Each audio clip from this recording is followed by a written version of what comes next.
رہا ہے، کوئی لین دین کے معاملات بھی ہونے جا رہے ہیں. ہم بات کریں گے. ہمارے ساتھ اس وقت موجود ہیں سینئر صحافی اور ایڈیٹر ان چیف بول نذیر لغاری صاحب. لغاری صاحب بہت شکریہ سر آپ کے وقت کا.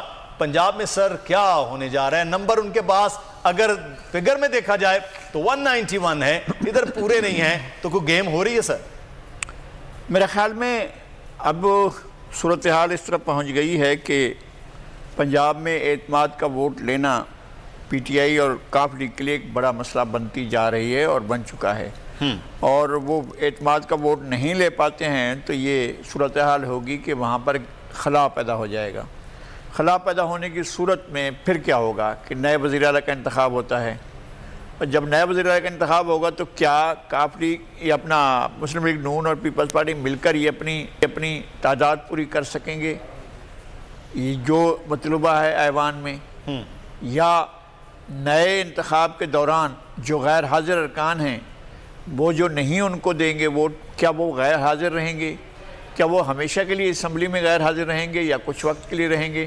یہ بڑے سوالات ہیں. میرا خیال یہ ہے کہ ایک بحران کے بعد دوسرا بحران سر اٹھا رہا ہے جی.